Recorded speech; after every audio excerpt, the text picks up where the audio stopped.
nocibé.fr. Il est l'heure de vous évader avec les Gîtes de France du Nord-Pas-de-Calais. Partagez des moments uniques sur gîtesdefrance-nordpasdecalais.fr. Sud Radio, il est 11h. Parlons vrai. Bonjour à tous. Alors que le Premier ministre et le ministre de l'Économie se sont voulus rassurants, les salariés d'Ascoval sont dans le doute. Son repreneur, British Steel, a été placé en liquidation judiciaire. Pour Édouard Philippe, la partie n'est pas perdue, loin s'en faut, et nous allons la gagner. Bruno Le Maire doit rencontrer la direction de la Syrie, les représentants syndicaux et des élus des Hauts-de-France dans l'après-midi. Biodiversité, climat et financement. Emmanuel Macron préside en ce moment le premier conseil de défense écologique avec 12 ministres. D'après le journal officiel, l'objectif est de définir les orientations en matière de transition écologique et de s'assurer de leur prise en compte. Édouard Philippe et François de Rugy devraient annoncer plusieurs mesures à la fin de ce conseil inédit. Le Rassemblement national en tête des intentions de vote selon un dernier sondage IFOP fiducial diffusé ce matin. Le parti de Marine Le Pen enregistrerait 24,5% des votes, juste devant La République en marche avec 23%. Un dernier débat télévisé est organisé ce soir avec les 11 têtes de liste sur BFM TV. Ils débattront autour de la vie quotidienne des Européens, la souveraineté et la place de l'Europe dans le monde. Au sujet des élections européennes, le Royaume-Uni et les Pays-Bas ont commencé à voter. Le scrutin néerlandais est suivi avec attention en Europe puisque la poussée des populistes est attendue. Du côté du Royaume-Uni, le parti pro-Brexit est à la tête des intentions de vote. Nouvelle journée de mobilisation dans les crèches françaises. Les salariés des crèches s'opposent à la réforme de mode de garde. Selon le collectif Pas de bébé à la consigne, cette réforme conduirait à plus d'enfants à charge pour un adulte présent et des surfaces obligatoirement moins grandes. Pour le gouvernement, il faudra simplifier les normes pour proposer une offre d'accueil plus riche. Le collectif sera reçu par Christelle Dubos, secrétaire d'État des Solidarités et de la Santé, en fin de matinée. Bilal Hassani perd de place à l'Eurovision. Le candidat de la France, qui était 14e au classement du concours, vient de chuter à la 16e place après que les points de la Biélorussie aient été annulés pour manquement au règlement. C'est la fin de ce Flash Info. Très bonne journée à tous. Sud Radio, 10h midi. Valérie Expert. Avec vous sur Sud Radio jusqu'à midi pour commenter l'actualité. Le Facebook Live refonctionne. C'est une bonne nouvelle. Donc vous pouvez nous suivre sur Facebook et réagir au sujet dont nous allons parler avec aujourd'hui Bertrand Soubelet. Bonjour. Ancien général de gendarmerie, vice-président d'Objectif France. D'ailleurs, on reste général de gendarmerie, non ? Et oui. Jusqu'à sa mort. Jusqu'à sa mort, donc on retire ancien. Paul Vanier, orateur national de la France Insoumise, bonjour. Vous êtes également enseignant. Rachel Binas, bonjour. Vous êtes journaliste, vous collaborez entre autres à Causeur. Et Alexis Bachelet, ancien député PS et chef d'entreprise AB Consulting. Merci d'être là avec nous aujourd'hui. On va revenir donc sur cette convocation qui a été faite par la DGSI et la journaliste Ariane Chemin. Est-ce que vous comprenez cette convocation ? Elle est convoquée pour comme témoin pour violation du secret défense. Ça tombe bien qu'on ait un militaire avec nous. Je ne sais pas si vous pourrez nous en dire plus. Et d'une manière générale, est-ce que vous avez le sentiment qu'aujourd'hui, il y a quand même une reprise en main du gouvernement à propos de la presse? On va en parler. Et puis, on va parler des européennes avec vous. Irez-vous voter? Vous étiez nombreux à vouloir vous exprimer. Savez-vous déjà pour qui? Ceux qui vont voter, en tout cas hier, avaient une idée très précise. C'était très clairement le Rassemblement national qui arrivait en tête des intentions de vote de nos auditeurs de Sud Radio. Puis on pourra parler de la gauche. Où est la gauche qui se cherche, qui a du mal avec les soutiens, entre autres, des vieux éléphants du PS à Raphaël Glucksmann. Je ne suis pas sûr que ça l'aide. Pardon ? Ils sont pas tous vieux. Si vous voulez, Lionel Jospin hier, c'est pas franchement. Quand je dis François Hollande, c'est pas sur les parents d'âge. Elle n'est pas encore. Non, mais c'est un peu l'ancien monde. Il a déjà un lourd passif. C'est un lourd passif, voilà. Allez, on va commencer avec vos coups de cœur, vos coups de gueule. Rachel Binas, on commence avec vous. On va commencer avec un coup de gueule. Un coup de gueule concernant le licenciement de 2 employés de Cora en Bretagne qui ont été licenciés parce qu'elles refusaient de travailler le dimanche. On nous a expliqué pendant longtemps que le travail le dimanche serait simplement sur la base du volontariat. En réalité, dans les faits, ça n'est pas le cas. Oui. C'est-à-dire qu'il y a quasiment une obligation, c'est tacite. Et dès lors qu'on manifeste son refus, on s'expose à des risques très élevés, puisque là, c'est la perte d'un emploi. C'est pas la première fois que l'enseigne Cora a recours au licenciement quand certaines certains salariés préfèrent privilégier la famille que le travail un jour par semaine. Ça avait été déjà le cas en 2015. J'ai l'impression que ça émeut peu, quelque part. On s'y est quasiment habitué. Aujourd'hui, il faut consommer 7 jours sur 7 et les salariés doivent travailler donc 7 jours sur 7. Et le bilan du travail le dimanche, j'entendais hier, n'est pas formidable. C'est-à-dire qu'il n'y a pas eu... on nous avait annoncé combien 18 000 créations d'emplois. Il n'y en a pas eu, tant que ça. On savait déjà que on pouvait très bien se passer du travail le dimanche, que ça n'apporterait pas énormément de choses. Maintenant, il y a la loi Macron. Un certain nombre de dimanches sont travaillés et donc quiconque voudrait un repos dominical s'expose à une sanction extrêmement lourde. Après, on ne connaît pas le cas. J'ai vu des réactions qui disent que les 2 personnes qui ont été licenciées étaient là depuis très longtemps. Donc 18 ans. Donc, est-ce qu'il y avait d'autres motifs que cela pour le licenciement? Ça a été notifié. Insubordination. Et puis ils ont expliqué que il fallait pourtant, alors que le contrat le mentionnait 6 jours sur 7 et non pas 7 jours sur 7. Et en 2015, la chose avait été à peu près similaire.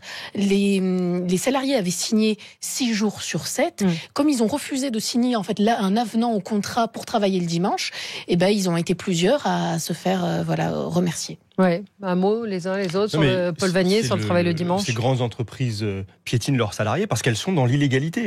Elles n'avaient pas le droit, je crois que cette entreprise n'a pas le droit de licencier pour cette raison. Non, elle n'a pas le droit. Ces 2 salariés, mais elle assume de le faire parce qu'elle veut faire un exemple, parce qu'elle veut faire passer un message, effrayer les autres et leur imposer finalement un mode de vie. Sachant que les syndicats sont très faibles en plus dans ce secteur-là, surtout dans la grande distribution, c'est difficile. Il y a une répression syndicale qui est très forte et c'est une vision du monde au fond. Comment est-ce que l'on veut vivre dans notre société? Est-ce qu'on veut vivre en consommant, en travaillant tout le temps, sans ce moment qui permet à chacun de se rassembler? C'était la vision de M. Macron. Eh bien, on en voit les conséquences aujourd'hui. Oui, insubordination, abandon de poste et faute grave, nous dit Pedro, qui est revenu. Bienvenue Pedro sur Facebook. Oui, puisqu'en fait, c'est une conséquence de la loi Macron de 2015. Ouais. Sauf que c'était sur la base du volontariat. C'était sur la base du volontariat. C'était quand même ce qui avait été... la grande hypocrisie de la chose. Voilà, et on sait bien que c'était un des points d'achoppement est-ce que les salariés vont pouvoir être respectés dans leur choix ou est-ce qu'en réalité, il va y avoir une forme de coercition? Et là, on voit bien que la conséquence, elle est plutôt défavorable aux salariés. Sans grande surprise. Surtout à partir du moment où les syndicats sont plutôt faibles, en particulier la grande distribution, et les garde-fous légaux quasiment inexistants, puisqu'il n'y a pas de recours. Si ce n'est, je pense que le tribunal des prud'hommes va être saisi. C'est le cas. Oui, et qu'il y aura peut-être quand même à la fin une décision favorable aux salariés. Enfin, en tout cas, on peut l'espérer. Il y a une enquête de l'inspection du travail qui a été diligentée. Même le ministère du Travail s'y est intéressé. Mickaël nous dit le travail le dimanche, c'était pas obligatoire. Non, c'était pas obligatoire. C'était sur la base du volontariat. Bertrand Soublet. Et ça devrait pas l'être. Ouais. Bertrand Soublet, coup de cœur. Ah oui, coup de cœur. Coup de cœur pour un certain nombre de maires. Des moyennes et des grandes villes qui ont baissé leur fiscalité, notamment sur l'impôt foncier. Il y a quand même des baisses de 10%, à 7 il y a 10%, à Aubervilliers il y a 6%, à Nîmes il y a 8%. Donc c'est quand même assez significatif et sur l'ensemble du territoire national, c'est quand même une baisse c'est modeste mais quand même c'est 0,3%. Ouais. Donc un coup de chapeau à ces maires et un coup de chapeau général à tous les maires de France qui ont été maltraités pendant un certain temps. Ils l'ont été avec les gouvernements précédents, ils le sont encore avec le gouvernement d'aujourd'hui, alors que c'est sur eux que repose une grande partie de la démocratie et de la vie quotidienne de nos concitoyens. Mmh. Coup de cœur pour les maires. Paul Vanier, vous vouliez parler du Conseil de défense écologique, premier Conseil de défense aujourd'hui. Grande opération de com à la veille de la marche climat, 2 jours ou 3 jours des élections européenne. Il faudrait un conseil de défense du gouvernement, et notamment sur la question écologique, parce que ces gens-là, ce sont des pompiers pyromanes. Ils signent des accords de libre-échange partout dans le monde, qui sont à l'origine de l'augmentation considérable des gaz à effet de serre. Ils ont sur leur liste aux européennes, en 4e position, un très fervent partisan du glyphosate, ancien dirigeant de la FNSEA. Et donc, il y a toujours, avec monsieur Macron, les paroles et les actes. Au fond, ce gouvernement, il nous fait, on parle de conseil d'urgence, la question climatique est une question urgente. On a 12 ans, nous disent les scientifiques du GIEC, pour inverser les effets de ce processus. Mais ce gouvernement, lui, il nous fait perdre du temps. Toujours ces grandes réunions, ces grands débats, ces grands bavardages. Il y aura bientôt le grand débriefing et puis on aura fini le quinquennat. On aura perdu 5 ans pour le pays, pour la planète, parce qu'il n'assume pas d'affronter finalement ce qui est la contrainte principale, les traités européens qui imposent des déficits limités à la France et qui donc empêchent d'investir massivement dans la transition écologique, notamment dans les énergies renouvelables. Un peu naïve, qui est de dire qu'on nous met la pression, qu'on nous culpabilise aussi. Enfin, je dis pas que c'est évidemment que la question écologique est importante. La France est un des pays qui pollue le moins au monde quand on regarde le classement. Donc là, je vois qu'il va y avoir à l'ordre du jour. Donc, le Premier ministre a expliqué qu'il fallait limiter l'usage du plastique, fallait recycler le recyclage. On est tous conscients de ça. On le fait, sauf que moi, je veux bien qu'on soit. Non, mais je veux bien qu'on soit le petit colibri. Je veux bien que la France soit le colibri avec la petite goutte d'eau. Sauf que si vous avez un océan de pays pollueurs comme la Chine. D'abord, il faut se méfier des classements, parce qu'il y a les classements par habitant qui donneraient un tout autre rapport. Je crois que la France serait là dans les principaux pays émetteurs de gaz à effet de serre. Quand on rapporte ses émissions à sa population. Bien sûr, la Chine, elle apparaît très souvent en tête, mais il y a 1,3 milliard de Chinois, il y a 65 millions de Français. Oui, en rapport. Mais prenons une information. Il y a 100 multinationales qui sont à l'origine de 70% des émissions de gaz à effet de serre. Donc voilà les responsables. Ça n'est pas vous, moi, chacun qui, faisant des efforts, bien sûr, pourra inverser ce phénomène. Il faut des décisions fortes. Il faut que les puissances publiques, à tous les niveaux, français, européens, et d'ailleurs à l'échelle internationale aussi, prennent leurs responsabilités. Donc, en tout cas, vous dites que ce Conseil de défense écologique, c'est de la poudre de perlimpinpin, comme dirait le président. Vous avez un avis, les uns les autres, là-dessus? Oui, puis c'est une manière aussi de récupérer une partie pour les européennes du vote écolo. Enfin, les gens sont pas débiles non plus, quoi. Non, ils sont pas débiles, mais on sait que c'est un électorat en fait qui n'a pas totalement fait son choix. On sait que c'est un électorat très mouvant. Les écologistes convaincus comme Paul ne peuvent pas forcément être influencé par ce type de. Je dis pas que ça marchera pour tout le monde, mais pour des gens ça marchera pas pour Paul, mais on leur parle d'un il a déjà fait son choix. Non, mais c'est vrai que monsieur Canfin, vous voyez, ces personnages qui quand même troublent le message, ils font du mal à l'écologie en rejoignant une majorité qui. Moi, je ne suis pas très surpris parce qu'on est dans la droite ligne de la politique de ce gouvernement depuis 2 ans, c'est-à-dire qu'on fait de la com, et on fait encore de la com. Et du en même temps. Voilà. Donc tout ça n'a pas beaucoup de sens. Ça résume la situation. Alexis. Oui, en fait, moi, je vais dans le sens de Paul Vanier parce que mon coup de gueule, c'est en lisant l'ouvrage de Marc Andevel, qui est journaliste, qui a écrit un livre qui s'appelle Le grand manipulateur, les réseaux secrets de Macron.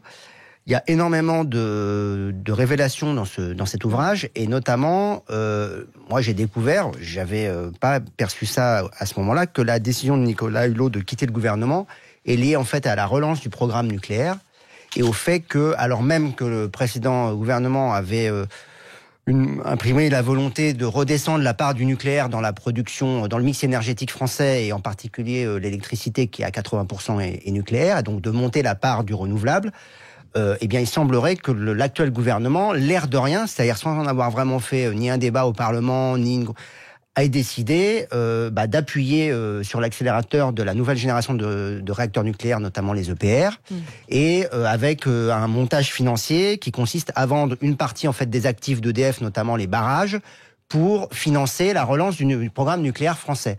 Et donc en fait, on irait à contre-courant de ce qui avait été dit depuis plusieurs années, c'est-à-dire qu'il fallait monter les renouvelables et descendre la part du nucléaire. Et ça va quand même dans le sens de tout ce qu'on vient de dire sur la communication qui affiche des objectifs globaux sur la lutte contre le réchauffement climatique, les énergies renouvelables, la protection de la biodiversité, et un certain nombre de choix politiques qui sont à rebours de cet affichage vert écolo. Et donc vraiment là, je trouve d'ailleurs que les médias devraient s'emparer quand même. Alors c'est bien expliqué dans le livre de Marc Andevel, devraient s'emparer quand même de ces sujets-là et les mettre sur la table pour qu'on puisse montrer la réalité de ce qui est en train ou de ce qui va se passer, quoi. Mais Nicolas Hulot, je pense qu'il a quitté le gouvernement pour plein de raisons, pas forcément celle-là. Oui, mais aussi pour ça, semble-t-il. C'est-à-dire qu'on nous a présenté ça comme une histoire de... Il est arrivé dans une réunion où il y avait le lobby de la chasse qui était, etc. Je pense qu'il y avait d'autres arbitrages et d'autres débats à l'intérieur du gouvernement.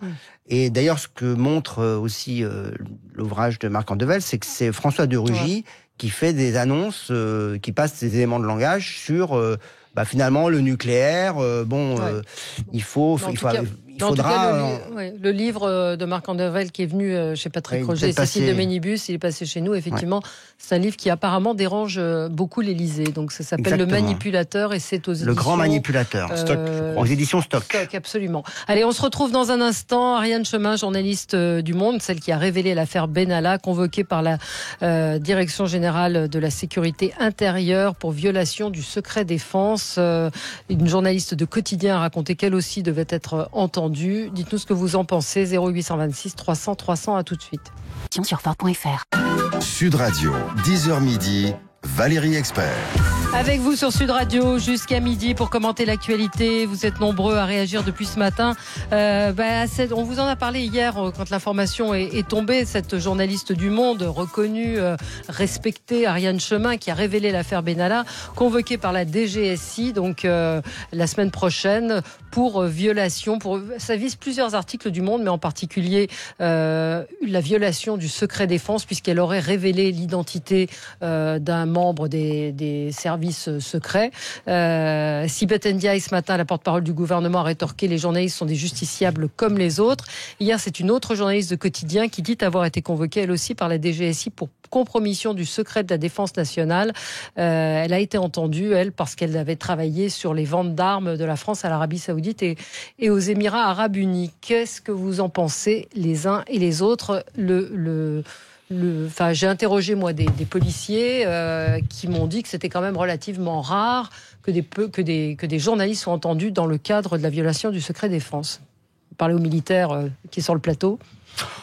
Écoutez, moi, à titre personnel, cette polémique me fait un peu sourire. Ouais. Et le fait que des journalistes soient entendus dans le cadre d'affaires, mais pour lesquelles ils ne sont pas directement impliqués. D'ailleurs, c'est une affaire qui est ouverte pour ces chefs d'accusation, mais ils ne sont pas forcément, eux, directement accusés de cela. Je pense que c'est plutôt rassurant. Ça veut dire que la police fait son métier et que la DGSI cherche à comprendre les choses. Alors après, qu'il y ait une interprétation par un certain nombre de journalistes, je le comprends, mais je suis quand même très étonné que dans notre pays qui est très soucieux de la liberté, on se batte et on reconnaisse que les journalistes, on se bat pour la liberté, comme moi d'ailleurs, je me bats pour la liberté des journalistes pour faire leur métier comme ils le veulent et comme ils l'entendent. J'aimerais qu'on se batte aussi pour la liberté des policiers à faire leur travail correctement. Or, ils le font. Puisque je rappelle que les policiers de la DGSI, et pas que de la DGSI, toutes les forces de sécurité ont contribué à éviter ces derniers mois un certain nombre d'attentats. Et ça, on n'en parle pas. Et dès qu'il y a des questions qui sont posées, comme tout justiciable, à des journalistes, tout de suite ça monte en épingle. Tout ça n'est pas sérieux. Je pense qu'il faut que nous revenions au raisonnable et à la mesure. Oui, mais c'est pas une accumulation de choses. Et le fait que ce soit dans l'affaire Benalla très précisément, évidemment, interpelle. Alexis. Non, mais les journalistes, il y a beaucoup de journalistes qui parlent à beaucoup de policiers toujours. Oui. C'est pas rare. En l'occurrence, ça n'a rien à voir avec le travail de la police. C'est comme quand il y a eu la perquisition du siège de la France Insoumise. Les policiers, ils sont en première ligne, mais c'est parce que la justice leur a demandé. Et la justice leur a demandé parce que, en l'occurrence, M. Benalla a déposé des plaintes. Il a essayé d'allumer des contre-feux. On ne sait pas si c'est lui. Alors, si, il l'avait dit, son avocat l'avait dit à l'époque. Quand il y a eu parce que là, c'est anonyme en tout cas. La plainte est anonyme, mais. Alors, je sais pas si cette plainte-là vient d'Alexandre Benalla ou son avocat ou d'autres. Enfin, ça peut être anonyme aussi, mais enfin, dans ce type d'affaires, on peut s'imaginer que c'est pas. C'est un anonymat relatif, quoi. Il y a quelqu'un qui a intérêt à agir et qui a intérêt à mettre en cause des journalistes et à affaiblir les gens qui ont fait ces révélations. Voilà, on sait que le journal Le Monde a été le premier quotidien à révéler ce qui s'est passé à la manifestation du 1er mai, à mettre en cause le collaborateur à l'époque du président de la République. Et d'une manière générale, ça renvoie à un climat dans notre pays qui n'est pas lié au quinquennat d'Emmanuel Macron, mais qui est lié globalement au fait qu'en France, le pouvoir n'aime pas les contre-pouvoirs. C'était déjà le cas, je pense, à l'époque du quinquennat de Nicolas Sarkozy, mais on peut même remonter avant. Il y a eu, à l'époque de François Mitterrand, il y a eu aussi un tas d'affaires qui sont sorties parce que il y a un journalisme d'investigation qui fait son travail et qui souvent fait des révélations sur les pratiques des pouvoirs en place, quels qu'ils soient. Et notre pays d'ailleurs est fort mal classé aujourd'hui. J'ai vu ça sur Twitter. Il est 33e il y a un classement chaque année des pays où les droits de la presse, la liberté d'expression sont le mieux respectées. La France est 33e, elle est loin de la plupart des grandes démocraties. Et je pense que c'est plutôt là-dessus qu'il faudrait se poser la question. On n'est pas en dictature non plus. On peut nuancer les propos. Mais Valérie, on n'est pas au Venezuela, on n'est pas en Chine, je suis d'accord. Mais le sujet, c'est pas ça. C'est pas de tomber non plus dans la caricature. Le sujet, c'est de dire, est-ce que les conditions de l'exercice du métier de journaliste sont parfaites et très bonne? Non, je pense que non. Je pense que le pouvoir exerce des pressions et utiliser la justice pour exercer des pressions sur les journalistes qui dérangent, eh bien oui, c'est possible et ça existe. Et c'en est, à mon avis, la preuve. Oui. Je vais compléter ce qui a été dit. Rachel Binas. En effet, c'est la preuve d'une crispation du pouvoir autour de certaines affaires. Il y a 10 jours, des journalistes, 2 de France Info, il me semble, et 1 du journal Disclose, avaient été convoqués également. Alors cette fois-ci, pas dans le cadre de l'affaire Benalla, mais parce qu'ils avaient publié des notes relatives aux ventes d'armes françaises vendues à l'Arabie Saoudite, qui est actuellement engagée au Yémen. Donc les journalistes avaient été convoqués de manière assez spéciale, parce qu'en fait on leur a demandé, on leur a expliqué qu'il fallait que leur convocation, en fait, ce n'était pas en qualité de journaliste, mais de citoyen lambda. Et on leur demande de révéler leurs sources. C'est des questions qui sont éminemment sensibles. Aujourd'hui, c'est une manière de faire pression sur les sources, ces convocations. Non seulement sur les journalistes, en plus sur les sources. Oui, sur les sources. Alors, c'est plus visiblement de ce que j'ai pu lire, entendre et avoir comme information, c'est pour faire pression sur les sources, c'est-à-dire de dire attention. Alors que les journalistes savent très bien, enfin, de toute façon, ils gardent un devoir de silence, de réserve, et ils ne disent rien. Aujourd'hui, donc, ça se porte sur l'affaire Benalla et on demande quoi, Ariane Chemin? On lui demande de révéler les sources qui lui ont donné le nom des agents, voilà, en lien avec Benalla. C'est quand même extrêmement spécifique comme demande, et je comprends que ça puisse nous alerter. On va continuer à débattre. En même temps, j'ai envie de vous dire, est-ce que les journalistes ont tous les droits? Est-ce qu'il n'y a pas un moment où il y a effectivement la sécurité du pays qui peut être mise en danger? Je vous pose la question. Alors, dans ce cas-là, suite à certaines révélations. Oui, non, mais on va y revenir dans un instant. 0826 300 300. On aura Mathieu en ligne avec nous. Sur Opel.fr. Sud Radio, 10h midi. Valérie Expert. De retour avec vous sur Sud Radio. On est ensemble jusqu'à midi pour commenter l'actualité avec Bertrand Soublet, général de gendarmerie, vice-président du mouvement de Rafik Smati Objectif France. Paul Vagnier, orateur national de la France Insoumise. Vous êtes également enseignant. Rachel Binas, vous êtes journaliste. Et Alexis Bachelet, ancien député PS et chef d'entreprise. Nous parlons donc de la convocation de cette journaliste du Monde après celle d'autres journalistes. Elle, c'est dans le cadre de l'affaire Benalla. Les autres journalistes, c'était dans le cadre de l'affaire de la vente des armes à l'Arabie Saoudite. Je vous donne la parole dans un instant, Paul Vagnier. On a Mathieu qui y attend au 0826 300 300. Bonjour Mathieu. Valérie, bonjour. Bonjour. Merci, bonjour à tous. Ma réaction par rapport à la convocation, j'irai pas peut-être trop vite en disant que la liberté d'expression des journalistes est remise en cause suite à cette convocation. On va peut-être voir ce que donne l'audition et les suites de ça. Ce que je peux dire, moi, par rapport à ça, c'est que finalement, cette affaire ou ce cas Benalla est un véritable enchaînement d'imbroglio permanent. Parce que finalement, ça a commencé avec les violences de la contre-escarpe le 1er mai. Puis après, il y a eu l'affaire Benalla dans l'affaire Benalla. Parce qu'après, il y a eu son statut de collaborateur qui ont été à moitié garde du corps, à moitié conseiller. Puis après, il y a eu ses passeports diplomatiques après son soi-disant licenciement. Puis après, il y a eu ses mensonges sous serment pendant son audition à la commission. Puis après, il y a eu son port d'armes. On n'aura pas assez de l'heure pour faire les rebondissements et les...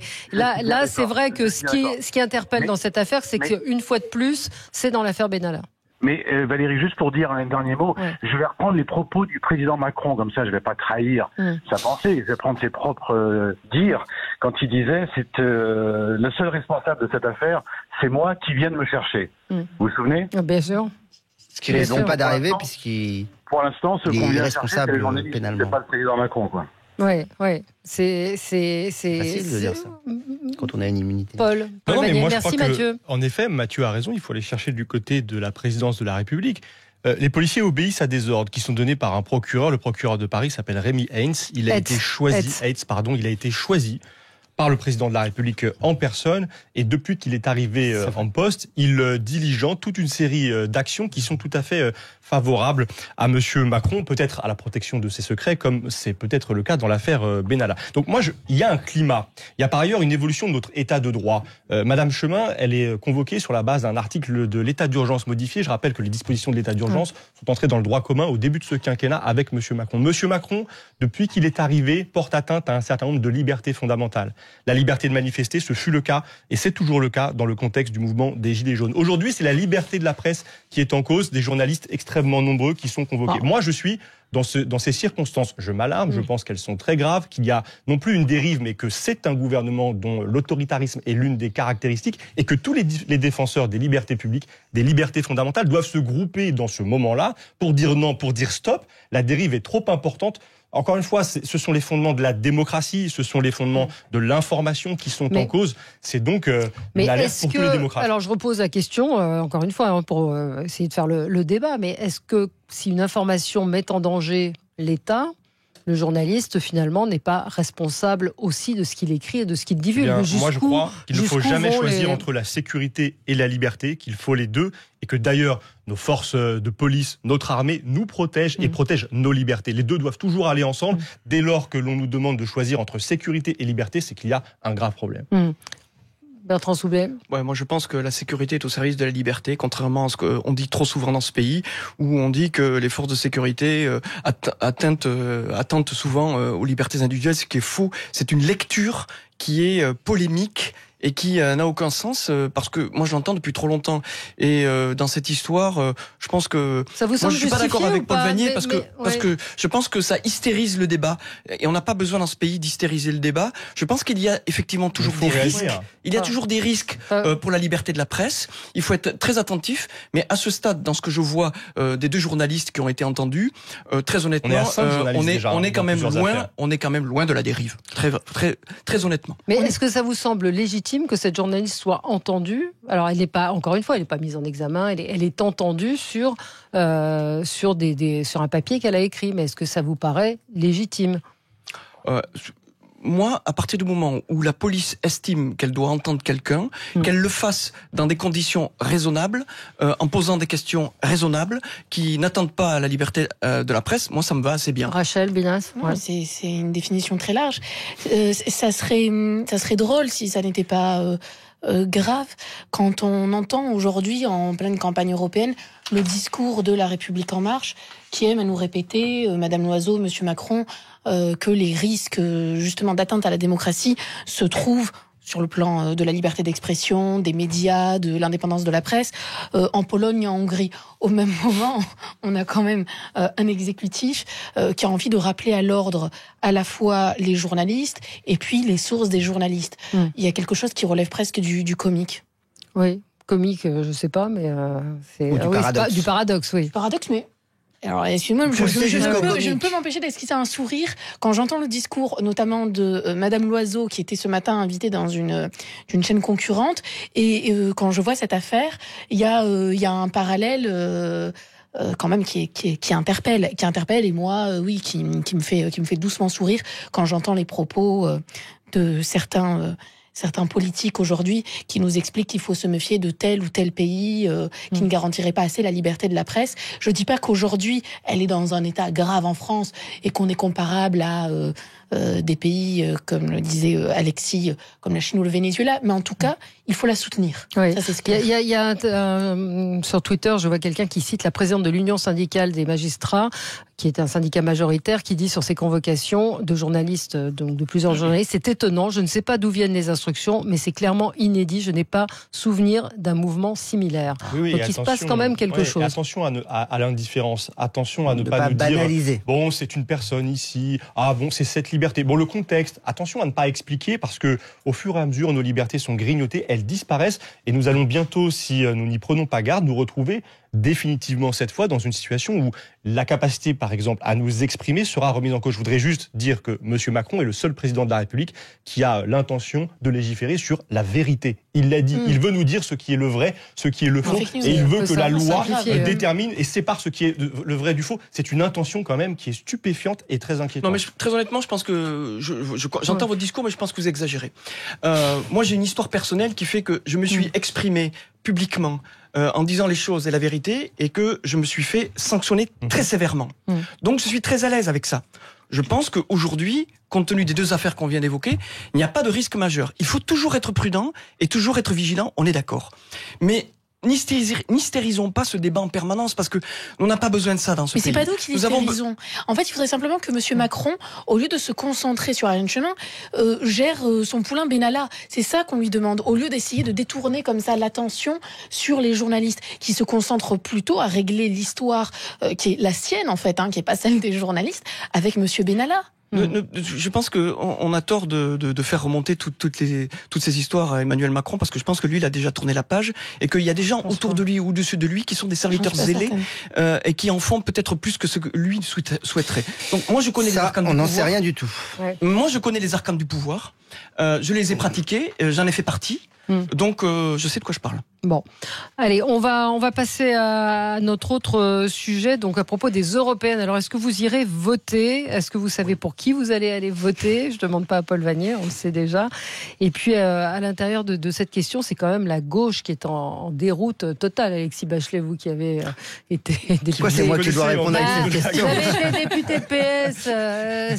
C'est vrai que c'est le score qui est crédité pour la gauche est absolument accablant. C'est-à-dire que ce qui est accablant, c'est le nombre de listes et la fragmentation inédite. Ça faisait longtemps quand même qu'on n'avait pas vu la gauche dans toutes ses composantes, celle qui est plus radicale, celle qui est écologiste, celle qui est modérée ou dite de gouvernement. C'est affligeant, voilà. Ouais. Donc la déconfiture et la déroute, elle est dans ces cas-là inéluctable, parce que au mieux la France Insoumise est créditée de 9 à 10%, ce qui est quand même la moitié du score de Jean-Luc Mélenchon, donc c'est pas non plus exceptionnel.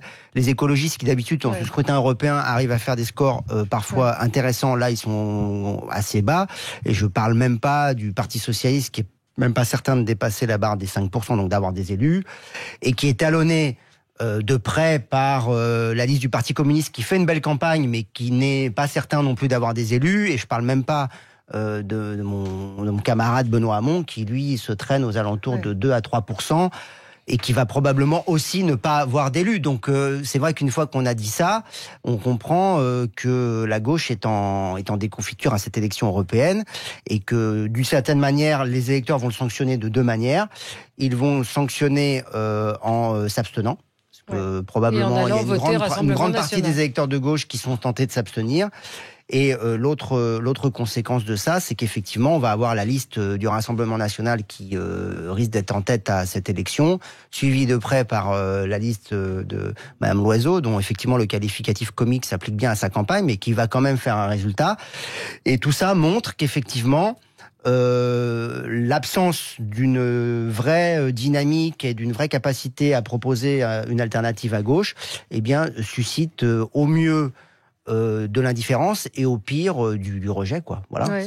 Oui. Sur ce Paul Vannier. Non, mais la gauche n'est pas vraiment la question. Je crois que ce mot a été corrompu par le quinquennat de François Hollande, qui, à l'oreille de vos auditeurs, je pense que ce mot ne veut plus rien dire. Nous présentons dans cette élection sur la base d'un programme. Que dit ce programme et en quoi se distingue-t-il de celui des autres forces, y compris de celles que nous appelons habituellement de la gauche? C'est le programme qui propose de sortir des traités européens. Pourquoi ? Parce que ces traités européens, par exemple, sont à l'origine de la déréglementation, de la mise en concurrence de nos services publics. On a vu les conséquences à la SNCF. Parce que ces traités européens empêchent d'investir dans la transition écologique, de faire les énergies renouvelables, de faire la rénovation thermique du bâti. Bref, ils empêchent ces traités européens de répondre aux grands enjeux du moment. Alors moi, je dis aux électeurs qui hésitent à aller voter le 26 mai prochain, dimanche, déplacez-vous. Les électeurs de M. Macron ont mis leur réveil. À 8h, ils seront au rendez-vous.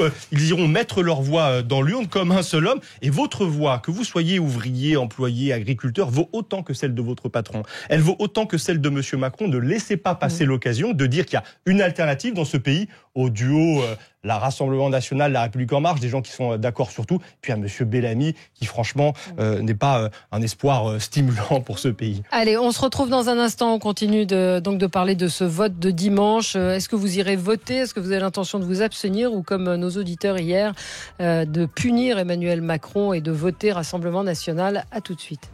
Radio.fr. Sud Radio, 10h midi, Valérie Expert. Avec vous sur Sud Radio jusqu'à midi pour commenter l'actualité. 0826 300 300, pour qui allez-vous voter dimanche? Dites-le nous, est-ce que vous le savez? Est-ce que vous irez voter? Est-ce que vous vous abstiendrez? On attend vos réactions et vos témoignages. On a Olivier en ligne avec nous. Bonjour Olivier. Bonjour à tout le monde. Alors, vous allez voter? Oui, je vais aller voter. Depuis que j'ai l'âge de voter, je vais voter à toutes les élections, quitte à faire du vote blanc. Au lieu de faire de l'abstention. Bravo, monsieur. Merci. Ouais, parce que pour moi, c'est un droit, donc c'est voilà. Si on va s'abstenir, autant se taire. C'est comme ça que je vois les choses. Par rapport à ces élections-là, j'étais très indécis, et là, j'ai commencé à faire mes réflexions. J'ai fait pas mal de recherches parce que à l'heure actuelle, j'ai reçu ma carte électorale, mais j'ai pas reçu les professions de foi ou quoi que ce soit. Donc heureusement que je suis allé regarder un peu les programmes de tout le monde. Et en fait, alors moi je suis plutôt quelqu'un qui va voter gauche, et là je vais plutôt aller du côté droite. Mais parce que j'ai eu une réflexion. Ouais. J'ai compris qu'en fait là ça jouait sur 3 parties en fait. Il y a ceux qui sont pour l'Europe actuelle, ceux qui sont pour sortir des traités européens, et ceux qui sont pour le Frexit. Non, moi qui ai voté non à la Constitution européenne, je vais rester dans ma vision. Donc ce serait soit sortir des traités, soit sortir de l'Europe, soit le Frexit. Donc après j'ai regardé à peu près les programmes. Et là où j'ai été déçu de la France Insoumise, parce que moi j'ai voté France Insoumise aux élections, aux 2 dernières élections, c'est qu'ils ont un peu retourné leur veste. Et là, ça m'a un peu déçu. Donc, en fait, les seuls qui sont restés droits dans leurs bottes et qui marchent bien, ce serait l'UPR, donc Asselineau. D'accord. Et aussi, il y avait donc aussi comment fonctionne l'Europe. Donc, j'entendais un des intervenants, c'était par rapport aussi, donc l'Europe, c'est une commission, donc ça marche avec. Il faut qu'on ait l'unanimité. À l'heure actuelle, sortir des traités européens, c'est quasiment impossible. Donc, c'est pour ça que blocage, un peu comme ce qu'a fait l'Angleterre, le Royaume-Uni, quoi. D'accord, donc vous allez voter Asselineau. Voilà. Et pas France Insoumise. Et pas France Insoumise. Pourtant, je suis. Oui, mais alors, bon, moi, je suis gilet jaune, et tout ce qu'on a dit en tant que dans les assemblées, etc., c'est que il n'y a pas de gilets jaunes qui se présentent sur les listes électorales. Donc après, tous ceux qui se présentent en tant que gilets jaunes sur les listes européennes, ce sont pas des gilets jaunes, hein. Que ce soit du Lalanne, que ce soit Lalanne, non, vous vous retrouvez pas dans la Lalanne. Mais c'est un opportuniste, Lalanne. Il s'est présenté dans plusieurs élections, etc. C'est voilà. Et même Chalençon, il a voulu se mettre en avant, et c'est pas vraiment. On a tous dit, tous les gilets jaunes, on a dit, il y a pas y a personne qui va se présenter pour les européennes. Donc après, c'est quelqu'un qui va à l'encontre de pas du mot d'ordre, mais voilà, de notre vision, quoi. D'accord, on vous a entendu, Olivier.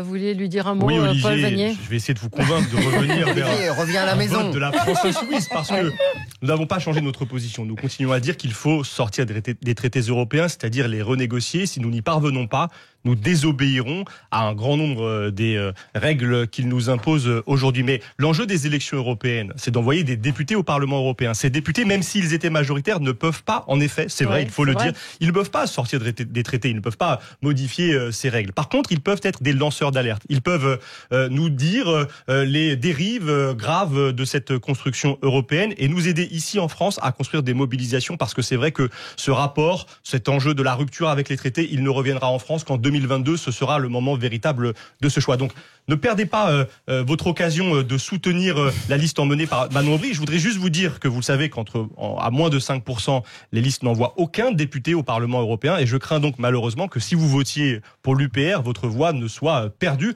pour en tout cas le camp de ceux qui veulent affronter ce cadre européen et sortir des traités tels qu'ils sont aujourd'hui rédigés. Il y avait une question pour la France Insoumise, justement, de savoir si vous aviez dans votre programme, j'essaye de retrouver, c'est Mickaël qui dit, est-ce que dans le projet de la France Insoumise, il y a une loi contre le LBD 40 dans toute l'Union européenne, une demande de commission d'enquête européenne sur le maintien de l'ordre durant ces 6 derniers mois, et puis voire même depuis la loi travail.